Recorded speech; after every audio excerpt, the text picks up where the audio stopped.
What's going on, everybody? Hope you are having a great night. Happy Saturday to you. Let's do some live Q&As. It's been a minute since we've done one, and I thought it'd be fun to jump in. There's lots of things going on. I've got, of course, a list of questions, stats, different information, a lot of news, things that I'm hitting you with this this time around. So I'll go over that, of course, but I want to know your questions. I've got you up on YouTube and Facebook, so wherever you're watching, would love for you to share the love. Let me know where you're watching from. Oh, let me switch my screens. I almost screwed this up last time. There we go. All right, I have your chat in front of me, so drop me some questions. What are you guys hearing? Even if it's just a statement, something interesting that you've seen in real estate land. Seems like interesting times for people. A lot of people that are hearing things, seeing things, wondering about things.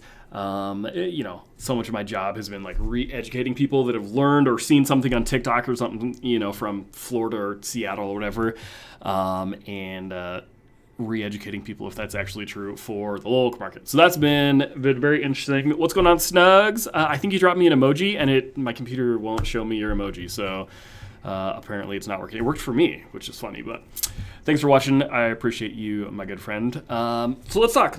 I have no questions. Somebody give me a question, but then I'm gonna fire away. First of all, I just want to say thanks for a great event. We had 90-something people RSVP for the Christmas party this year. That was fantastic. 75 showed up, and it was a blast. So that was good fun. If you're not on our list, you can shoot me an email or whatever, and I will.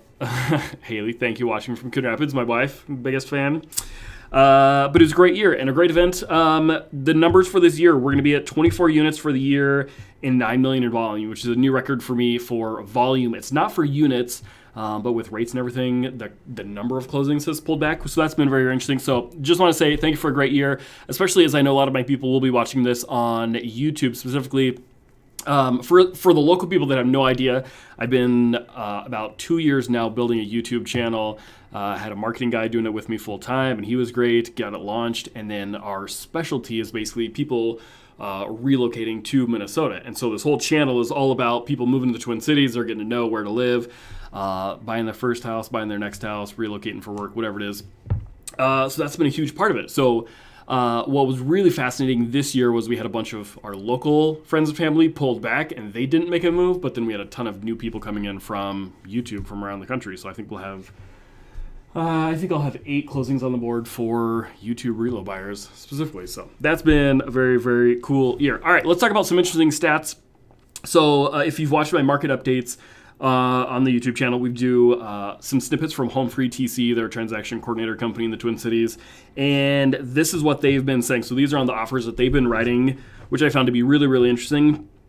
57% of offers accepted this week included the sellers paying towards the buyer's closing costs. So that's fascinating.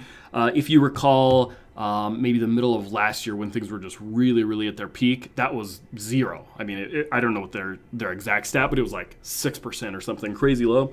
So the fact that we have our sellers paying towards the buyer's closing costs 57% of the time is fantastic in certain aspects. Obviously the seller doesn't really want to, but that's also keeping prices a little bit high, I think. Because the buyer will have to go a little bit high, and then the buyer will offer more, but then the seller will contribute back. So that's a great number. I think part of that is going to be seasonality. So I'm going to hit you with some local stats for the Twin Cities on what our market doing here in a second. But we're in a very, very seasonal market. We're not affected by big changes on a national level. Places like Seattle, California is all kind of going crazy. Some in Florida where these markets are just having this huge influx of people, like Tesla moving into Austin, for example. Tons of new people moving in, tons of demand for real estate, so then the prices are going bonkers. And then, like Airbnbs to Florida, and then all of a sudden that really cooled off, so that's affecting them more. So we're not affected. We're kind of insulated from those sorts of shifts, but we are more so affected by seasonality. So that's been a lot of the conversations, having to educate people. We have to separate in our mind what's happening like on a macro shift level and what we're just seeing on a day-to-day, month-to-month level. So that's been interesting. So anyways, 57% is a great number for seller pays, but I do think that's a little bit affected by the seasonality that we're seeing. Another number, 84% of offers accepted include the buyer getting a home inspection. So that's another great number. Rewind the clock a year ago, that was in the teens, I believe. I don't remember. I should have pulled up their old stat. It was definitely under 50. I want to say it was around 15 or 20% maybe was their stats. So that was pretty interesting. Hold on a second. Sorry, I just went to the dark for you. We're seeing more inspections back. I think 84% is probably more normal. Again, it maybe is a little more elevated because there's less demand, less competition in the winter, but 84% of inspections, a great number. Another one, 15% of offers accepted were contingent upon the buyer selling their current house. So a great number, almost surprisingly high to me. It really all just goes to we're shifting, things aren't as competitive. I'll show you in our local stats exactly what's going on for a year rolling change, but most of this is going to be the seasonality. Pre-MLS sales down to only 2%, which is great. Cancellations, which is when a buyer gets their property pending and then they cancel, either because their financing fell through or something else, is only 5%. So very, very slim chance that that's going to happen. And I think a lot of sellers actually fear that number is higher. Like they're always worried about appraisal issues. They're always worried about the buyer's financing, all that kind of stuff. And it's very, very few and far between that happens. So that's a quick snippet of what's going on, some changes we're seeing this week, very specifically in the Twin Cities. If you're just tuning in, I'd love to see where you're at. I've got my little chat boxes up for YouTube and for Facebook, so let me know where you're watching from, if you're around the Twin Cities or if you're around the country or the world, whatever. We've got I think we've hit 1,500 subscribers now on YouTube, which is pretty darn sweet. It's been a really fun journey. So let me know in the chat. I want to see your questions. I want to see your stories, comments, concerns. What are you guys hearing about the real estate market? What's the interwebs telling you? What's the TikTok gods teaching you? Let's confirm or deny, debunk the stuff that is going on. Don't see anything. A couple more wave emojis. Appreciate it. Hey, what's going on, Ryan? Good to see you guys. Appreciate you being here. Working on, should I tell the story, Ryan? Good buddy and I, we go to see this property. I mean, how much should I share? I don't know. I guess it's fine. You won't mind. We go to see this property. The sellers are home. Their 3 other tenants are also home.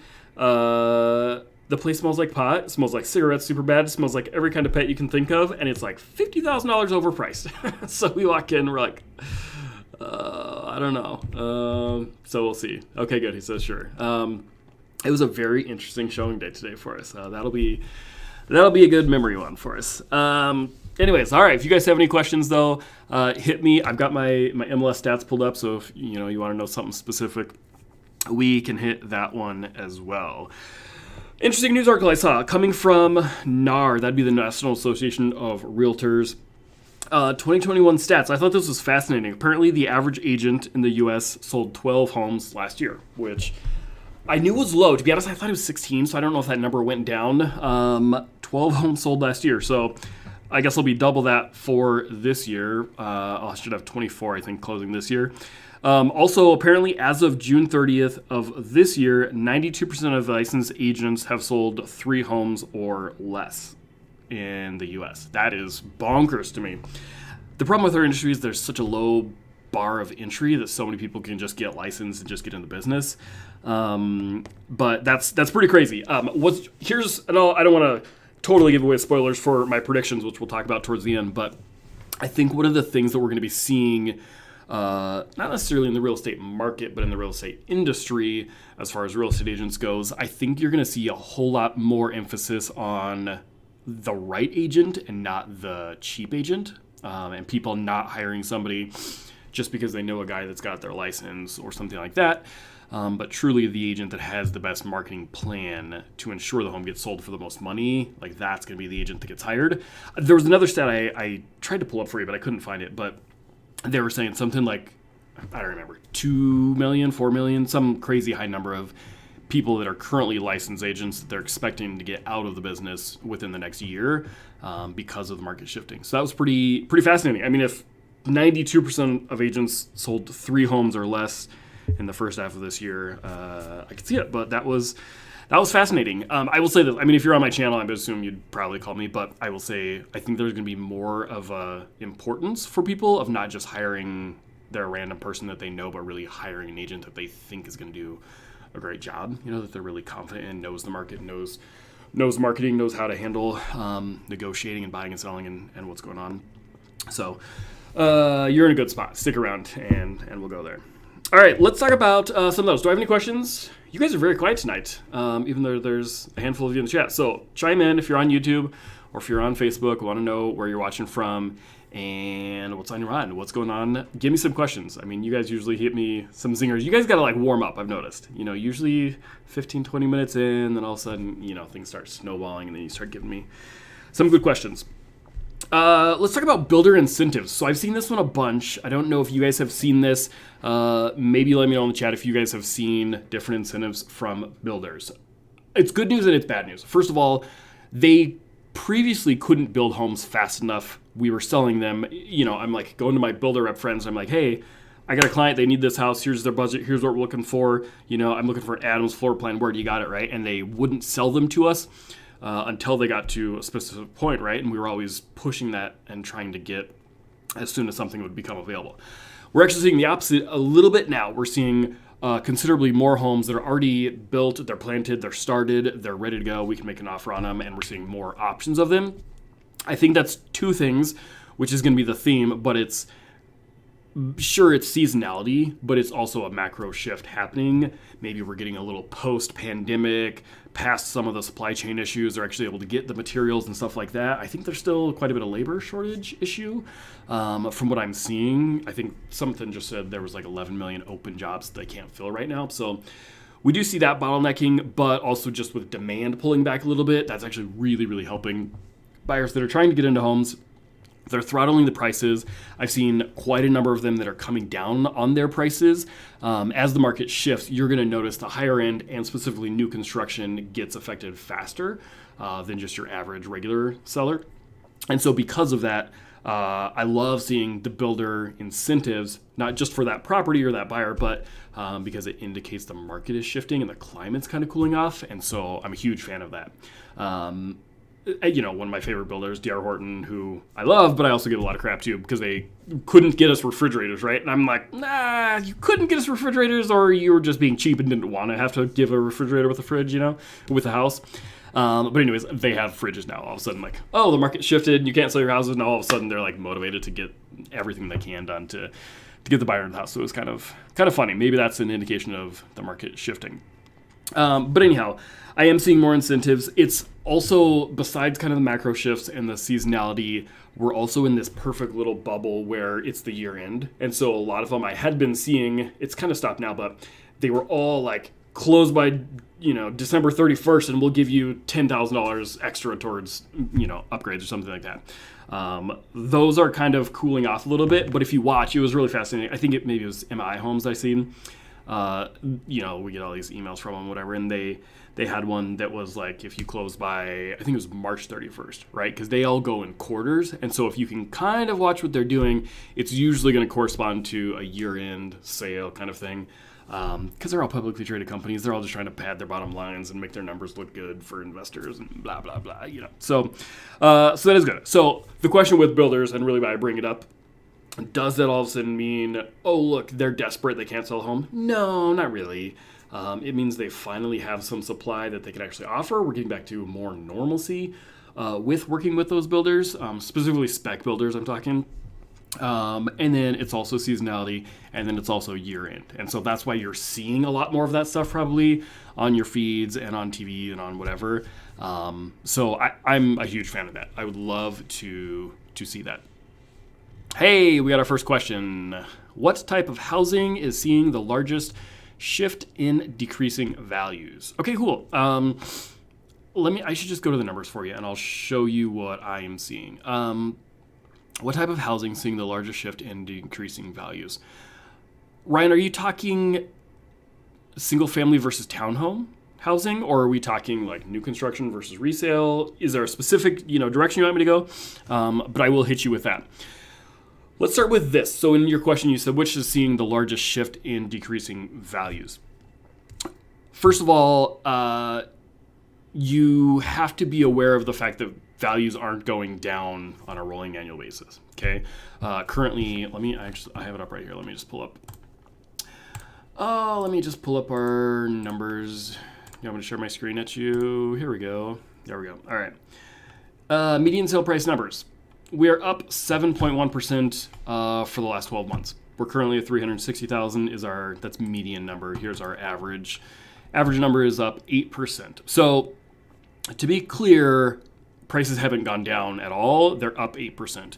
So your $400,000 home, $32,000 more expensive than it was previously. So we need to first kind of dispel the myth that prices are going down.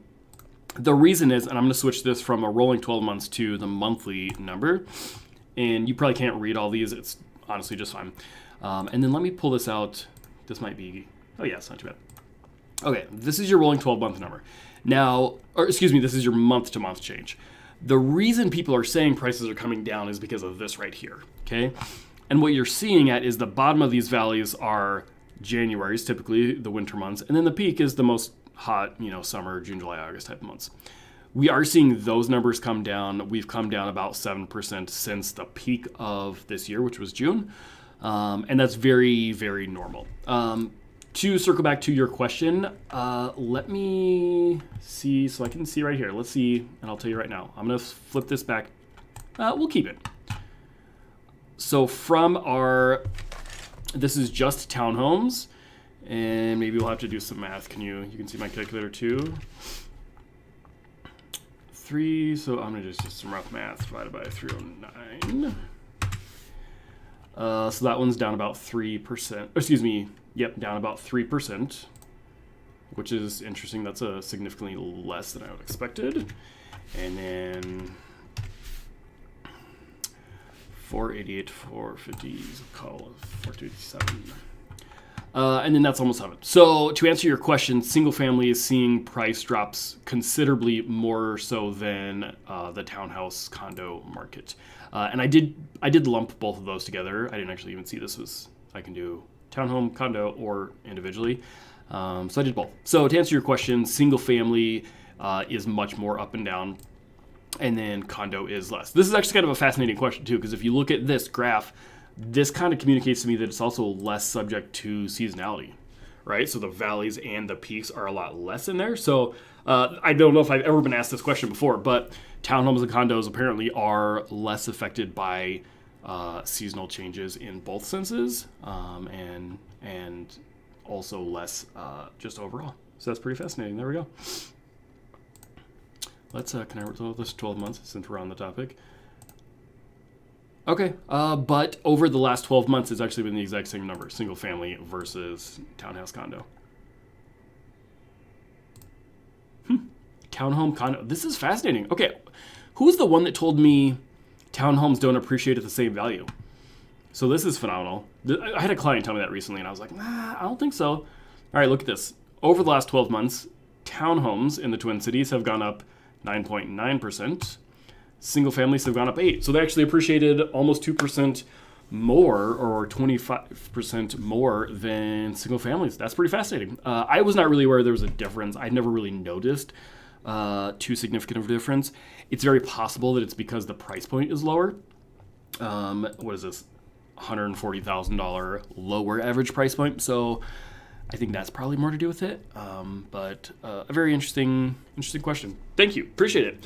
Appreciate the questions. If you guys are just tuning in, this is a live Q&A. I mean, I got a bunch of good stuff we can talk about, but I want to know what your questions are. Are you thinking about making a move? You're not sure if you should. You want to know about rates?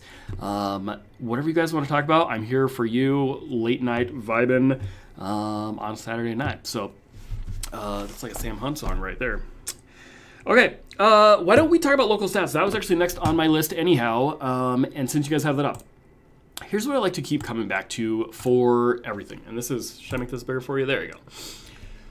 Okay, what you're looking at right here, I know you probably can't read any of the numbers. You're looking at your little phones, and it's totally cool.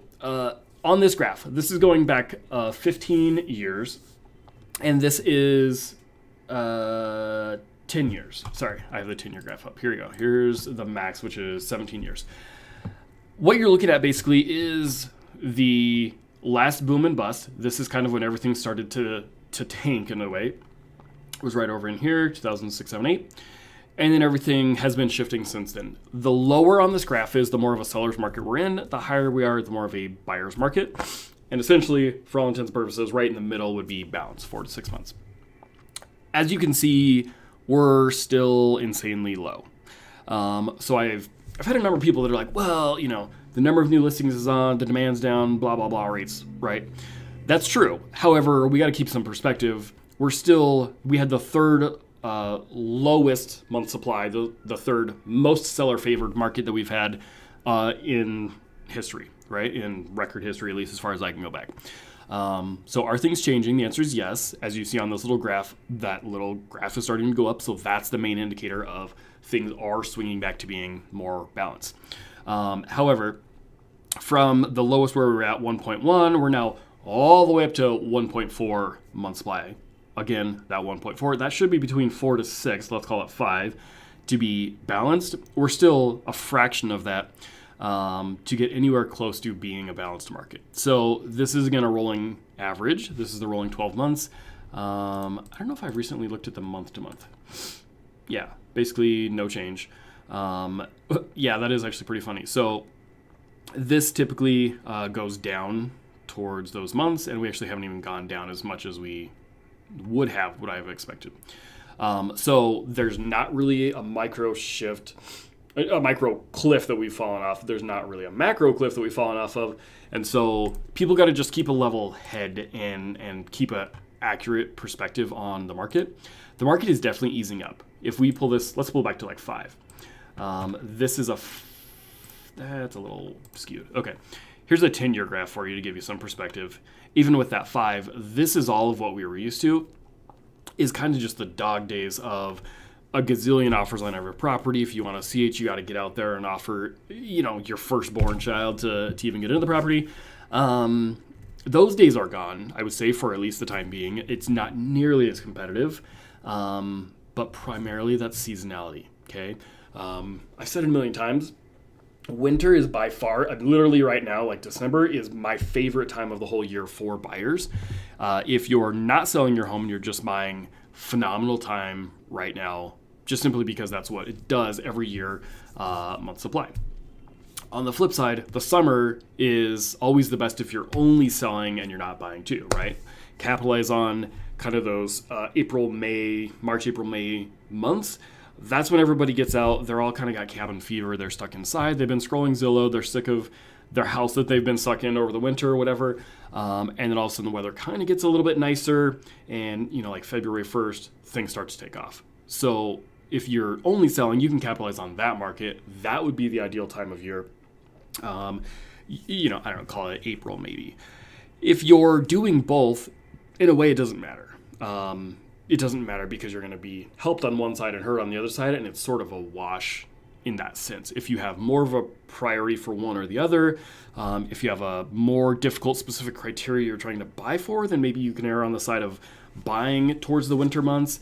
I've got some clients doing that right now. They need to sell their house, but they're not really needing to get like every dime top dollar on their listing. But then they're buying, and on that one, they're trying to get a really great home. They're moving up in value. So they're buying in the winter so that they can move up in house and get a better deal on the more expensive home. And they know that they're going to lose some money on the listing versus what they could have gotten it back in June. But altogether, they're coming out ahead, right? Getting the $400,000 home for, I don't know, say 2% less, then that's going to be much better than getting the $250 home for 2% less. So you can kind of try and play that game with seasonality. I wouldn't. I would say just move whenever it makes sense for your family logistically, and just know this is kind of the thing that is going on. We are seeing our numbers come up. Days on market is another one that's been a pretty interesting conversation. Let me zoom this in for you. So this is the last 5 years as far as days on market. So this is, if I put a listing on the market, how long does it take for that property to sell? Median right now, okay, we were down here at the bottom. Oh my gosh, the market shifted. We went from 9 days to 12. Okay, that's still insanely fast. And let's zoom out all the way. Oh, look, that's still a crazy, crazy fast time that homes are spending on the market. There's not going to be, back here, 110 days on market. We're not coming back to that anytime soon. Yes, there's more price reductions. Yes, days on market is going up. I'm seeing that a ton right now, but I see it every single winter. It's not my first rodeo, and so I'm used to that ebb and flow. But there had been so much real estate in the news with multiple offers and all the craziness that all of a sudden when that's not there, it's like there's a vacuum of attention for all of that. So that's the biggest things that I'm seeing in our local market. So again, if you guys are just tuning in, we've got a bunch of people on. I see a handful of you. Let me know your questions. I want to know, at the very least, chime in, say hey, let me know where you're watching from. Are you watching from the Twin Cities locally? What city? Or if you're on our YouTube channel watching from around the country, would love to hear where you're watching from, and what's got you into Twin Cities real estate. What's got you on a real estate live stream for the Twin Cities? You must have a question or something interesting that you heard. I'd love to hear that and answer your questions for you right here. So hit me. What do you got? I've got folks on Facebook and on YouTube. We're live on both. So also, if you're not on one or the other platform, go find us on the socials and go find us on YouTube for the long form content. Let's talk predictions for next year. And here, I'll get this out of your face for you. Let's talk predictions for next year. Now, I'm not really in the business of predictions, and I don't follow them too much. I don't know. There's so much dramatization for the news and the headlines, and people just trying to get clicks and all this crazy stuff. Let me tell you a couple things. I mentioned this before. If you guys are just tuning in, Ashley Barbansky, what's going on? If you aren't familiar with the Twin Cities, it's just very different in certain aspects from the rest of the country. So, I'm scrolling through my feed and, there's some people being like, oh my gosh, this is the start of the crash and blah, blah, blah. And then they're basing that off of like Sarasota, Florida, or Palm Beach, or whatever, San Antonio. And those markets are just not even like ours. Could there be a big shift? Absolutely. We would be happy with that, right? You just saw the numbers. We've never been such a seller's market as we have the last 2 years. So we're all like cheering, hey, let's have things a little more equitable. Let's have things a little more even keel, a little more balanced. We didn't even talk about rates. But we'd all love for things to get back to somewhat more normal. So if you hear market shifting, you got to know that's a good thing. And also that we're not affected nearly as much as a lot of those other kind of hot button markets, right? Florida, California, Seattle, those types of areas. So because we're not affected by that, we're currently seeing and we're expecting to see kind of a slow trend as we shift back towards being more balanced. That's a great thing. We've been praying for it for years as our buyers have been super miserable dealing with tons of offers. You having to get in the home immediately. And it's just like, all right, how far do we have to go over asking? Can we only do 20 or do we got to do 30? That was just miserable. Shout out to my girls, Ashley and Sam, that bought a house, and I think they had to make like 16 offers, right? They were making good offers. We're super competitive. That's not normal, but nobody wants to go there. So we are shifting back to predictions for next year. I expect we're going to keep shifting. That's partially based on my hunch. It's based on selling double the national average this year or whatever. And it's also a lot based on data and statistics and economists and what I'm hearing from actual like educated talking heads, because I don't really give much value to someone that's on TikTok telling me something, right? I want to hear from an economist. I want to hear from NAR's top people. I want to see what surveys of people are saying. And that's what I'm basing it off of. The biggest unknown for me is going to be rates. I'm not sure if anyone really has a solid grasp on what they're doing. From the Fed as far as rates go. Sometimes I hear things that are like, gas prices are still going up, so we're going to need to hit rates harder to tamp down inflation. And then other things I'm seeing like, no, actually it seems like it's working, and other, commodities are throttling the prices on things. Cost of lumber, I think, was one that I heard had come down. So overall, I guess the summary of those things seems to be that prices are going to continue to go up less quickly, but they're not coming down in the local Twin Cities market. I don't really know or care much what the rest of the country is doing, but locally in the Twin Cities, we're already currently still up 7% for the year. So to be perfectly clear, we didn't even come anywhere close to going backwards. Even if we keep hitting the brakes, even if they keep pushing rates up and up and up, that'll throttle things. That's going to keep some people holding off that may have otherwise moved. They've already done that for a year or so almost, and so that's already had some people holding off. I think some of those that held off, hoping for better days, aren't seeing them, and they're just going to make the move anyways because they are sick of the house, they've outgrown it, they need a smaller home or whatever it is. Life situations change, and I don't think people will hold out much longer in certain ways than they have for the ones that already were holding out. So with rates, we're down right now. We're at about 6 1/8 today. 6.17 I think was the average. which is a great rate. I mean, we were 7.5 or whatever. I think, did we touch 8? It was really high. So could we get back to those numbers? I mean, I wouldn't be surprised. I don't think we're going to keep going down. They just a couple days ago raised the basis points again. I think it was a half a point. And so that's going to keep pushing things a little bit. But we didn't see a big spike. We actually saw rates go down right after they announced that. From the Fed, again, those rates aren't directly tied, right? When they say they're raising rates, well, they're actually saying they're raising the basis points from the Federal Reserve. That affects the banks and how much they're going to charge you in interest. And so there's speculation that happens before and after they make these announcements. Quarterly earning reports and that kind of stuff, GDP, all that comes in, and then investors will start to change rates prior to announcements. And so that's why they're not immediately affected. But I suspect we're going to keep seeing them going up. You know, everything I've seen is that they're going to continue doing this slowly over the next year or something. So I don't know. I mean, maybe hovering around 7, give or take a percent, for interest rates, I think is pretty realistic. As far as home prices, that's honestly going to affect you probably more, I would say, or equally as much. Home prices in the Twin Cities, I would guess we will be 4 to 5% up next year. The main report that I'm basing that off of, they surveyed 100 economists. This was a couple months ago, I think. They surveyed about 100 economists around the country, and they said, what are your predictions for the next 5 years? This is all the big name companies you heard of: Zillow, Realtor.com, National Association of Realtors, all the main brokerages, all their chief economists, tons of people that are, frankly, far more intelligent than I am with those kinds of things. The average numbers that they gave for the next 5 years for the whole country was up 3 to 4% per year over the next 5 years. I think the lowest of them was up 2.6% was the average for that year. Don't quote me on which one it was, but numbers are going to be up. You know, are prices going down? No, I mean, I don't see any indication of that. Things are going to be less competition. That's great. You know, we'll take that. Rates aren't going to come down too much to be pushing our prices too high. But I think that's pretty realistic that we'll still be going up. Like I said, because we're less volatile, less of a shift as other parts of the countries, I think those ones will see negative numbers. That's going to bring that average of 3 to 4% down for the whole country. And if they're going to be going down more and we're not currently, that tells me we're probably going to stay up with a higher appreciation than the rest of the country. So that's just my prediction. 3 to 4% is the national prediction from the talking heads in the survey. I would say 4 to 5, maybe 6% up next year is pretty realistic. So that's where we're at. Those would be my predictions for next year. So what do you do if you're thinking about buying a house? I don't know. Do you have the money to? Do you have the finances in place? Are you able to get what you want? Then I'd say go for it.